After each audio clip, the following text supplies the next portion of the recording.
crazy after Ricky Steamboat, honey, and I didn't even like him. Y'all know who Ricky Steamboat was? No. He was nasty. You got to understand that wrestling promoters tell these guys to go out and sleep with as many girls as they can, because the more you sleep with them, the more they'll pay to come back, and it's money, money, money, money, more money.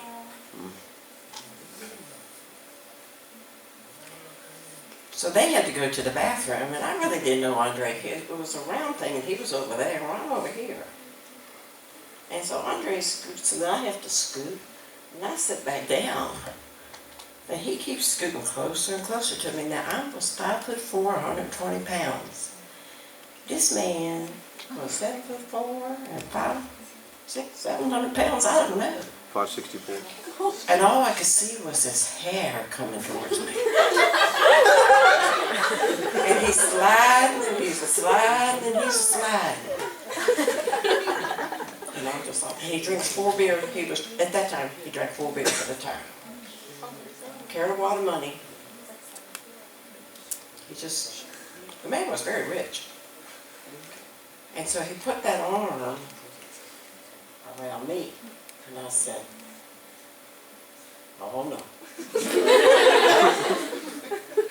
And he said, with that accent he had, because he was from Italy or Spain or someplace, he said, I know hurt people I like, and I like you. And there's this arm. He covers my whole arm. I said, that's nice. I couldn't even look at him because he was just so ugly. To the bone ugly. Give me, Lord. But anyway, when Rick and them came back in, thank God. Thank God. And so I continued in the wrestling world for several years, traveling wherever they were, getting drunk, sleeping with different wrestlers. It was fun to be around them because they had power, they were good looking, they made you feel special, they said nice things to you. But they said that to everybody from every town, okay? You know, they go from town to town to town, there must be. But I want to make it clear, Ric Flair became a very good friend to me. And I never once had any kind of personal relationship with him. He was just one of the nicest people you'd ever want to meet. He was a dirty wrestler. He never did drugs. He never did steroids. You would think that he did, but he never did any of that. He just always made me feel special, because I'd say, I like you. And there was always women after the matches, and there were hotel rooms that were paid for by the promoters that the wrestlers were to entertain women in, to do whatever they could to get them to come back to the matches. And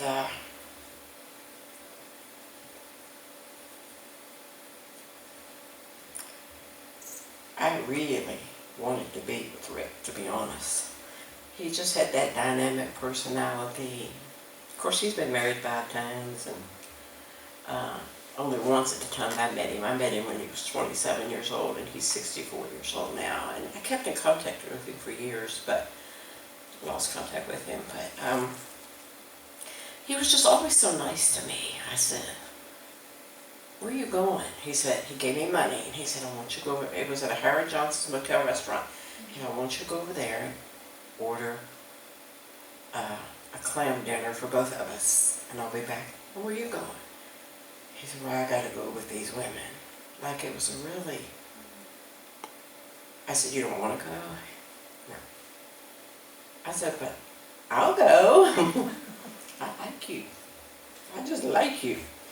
Take me. No, I'm not taking you. He said, there's just something about you.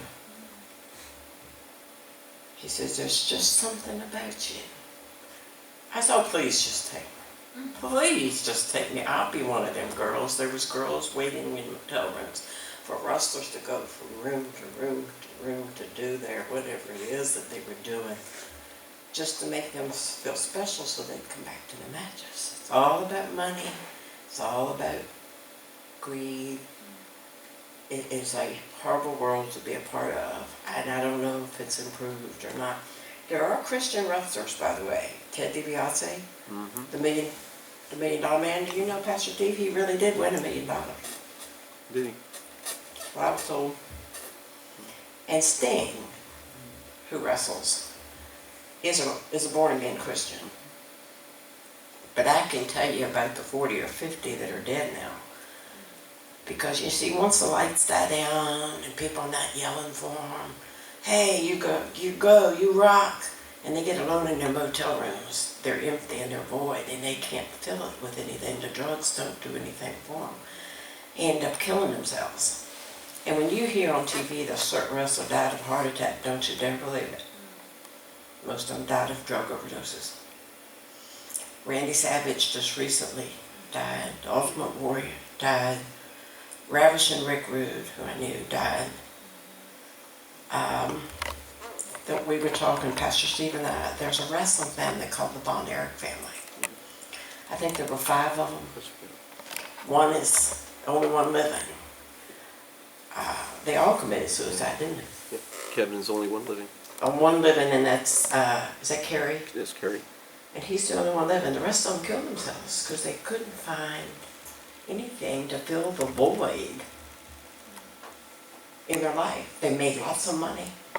Back then, Ric Flair was one of the highest paid wrestlers there was. But he treated me really nice. He says, now I want you to go over there and get us a clam dinner. And I said, he said, there's just something about you. There's something different about you. Because there are women that come to these matches, and there are ladies. And you, my friend, are a lady. I said, oh, no, I'm not. Paint me with you.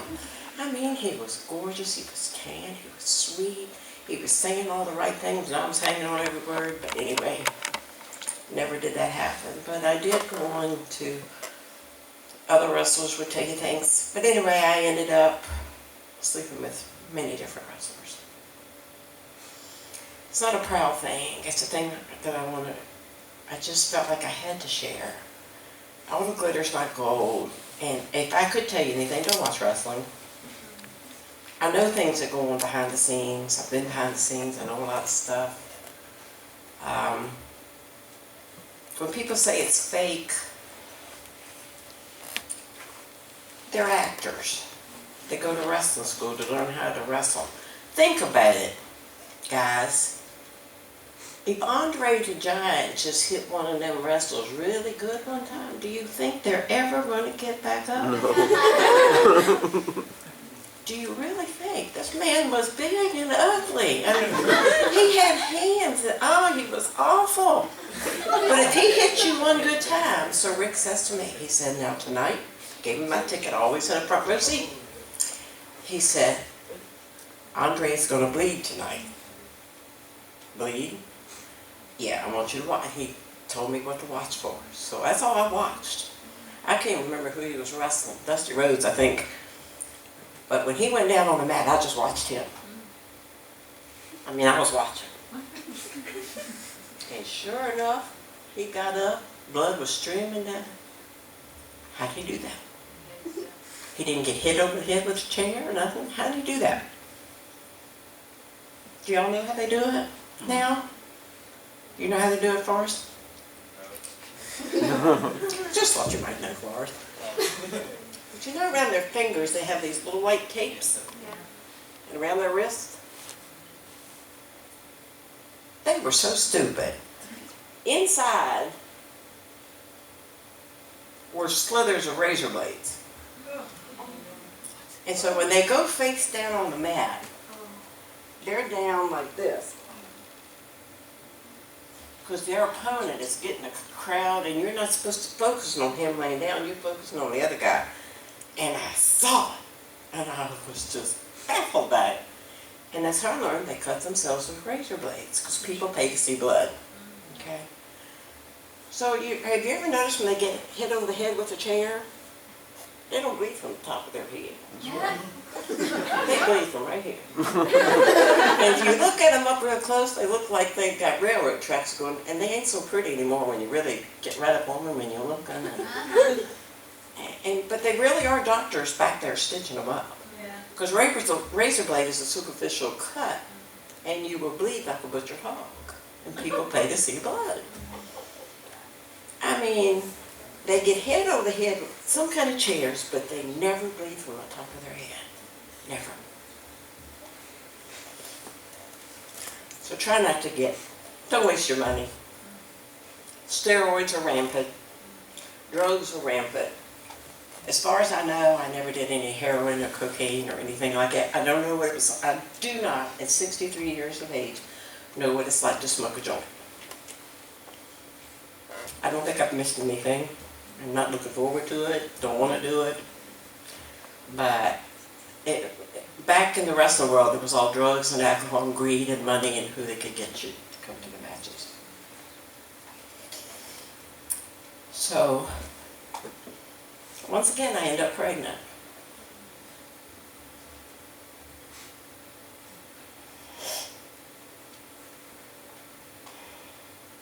In my drunken stupor that I was in, but I did drink a lot.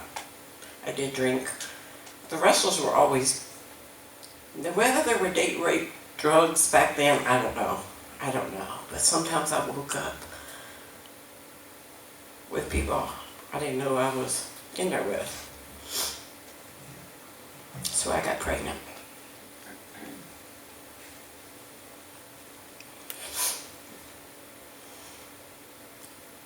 But I can't tell you who the father was. Because I didn't know.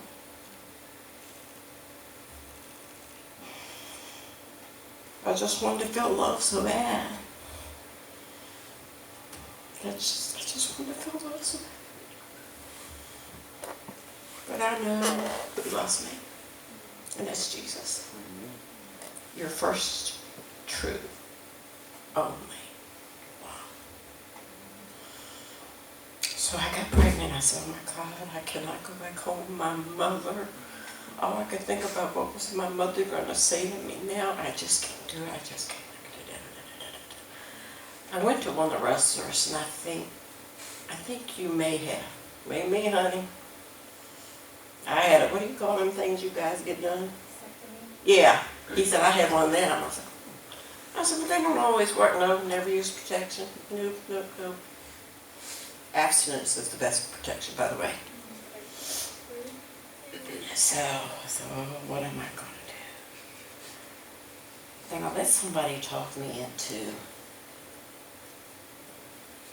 I just thought I couldn't go home with another child and try to explain that to my family. I never thought about it for heaven's sake or point of view. So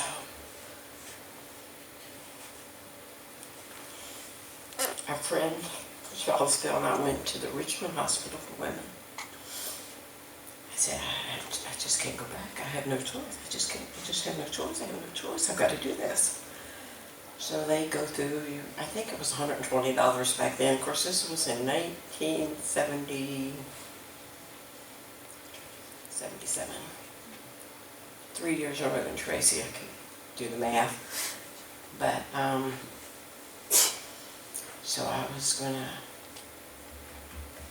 did.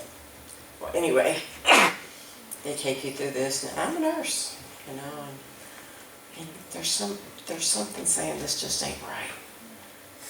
But then I was hearing this voice say, what's your mother going to say? What's your mother going to think? What are people going to think? What are people going to say? Shouldn't have cared what people said. Shouldn't have cared what people said. I should have done what was right in God's eyes. So back then they give you a Valium. And there's this little nurse saying, this is what's going to happen. I said, I know that diagram. I'm a nurse. I know all about that stuff. Well, this is what's going to happen to you. It's okay. Well, see, most people that get abortions get them within the first 3 months. I happened to be 4.5 months along because I just kept putting it off and didn't want to do it. So there were complications when I had it done.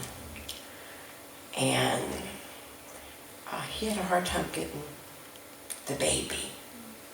A baby, not a fetus. A breathing, real, live baby. Okay? They'll never call them anything. They have a soul once they're conceived. They are a living creature of God. So They had complications, and I can remember the doctor having just all these beads around his neck, and like he was enjoying what he was doing, and they were all cracking up, telling jokes, and I've said, wait a minute, I've changed my mind. I don't want to do this. He said, lay back down, we've gone too far. I said, I don't want to do this, I don't want to do this, I don't want to do this. And I heard the voice say, we got to go back in a second time, we didn't get all the baby.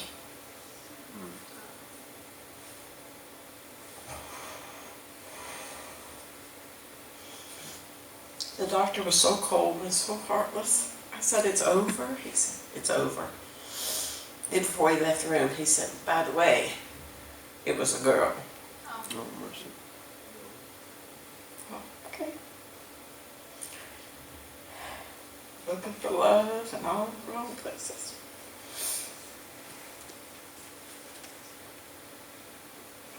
So there was complications, and within the next year, I had to have a hysterectomy. What the gynecologist says was from a very botched abortion. So I had a hysterectomy at age 27. So I had a hysterectomy. And afterwards, I couldn't live with the fact of what I'd done, that I had killed my baby. I had killed my baby. I couldn't live with the fact. So I went and checked myself into a place in Charlottesville that I won't name. I walked in and I said, I just can't live with myself anymore. I've committed murder. Da, da, da, da. So I spent 6 weeks there, and I had good Christian counselors and good people who encouraged me. And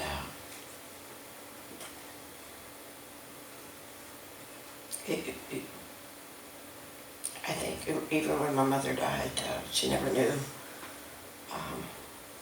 My children don't know.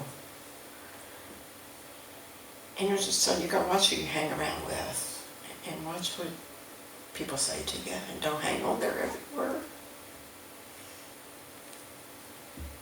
Because I didn't know who the Father was. That's what happens when you're not sober in mind or spirit. So I checked out of there, moved back to Front Royal. My father was not well in '81. Never went back to the wrestling.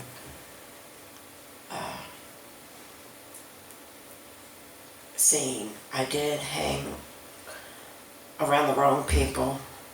I thought these people had power, and I thought they would treat me right. And I take full responsibility for my part in it. But it took me years to forgive myself for the abortion. It took me years. Then God gave me a vision. Because I think we're in heaven, we're supposed to know our loved ones. Is that right, Pastor Z? God gave me a vision of a giant rocking chair. And Jesus was in it, rocking back and forth. And there were all these babies just coming through. I said, that could be one.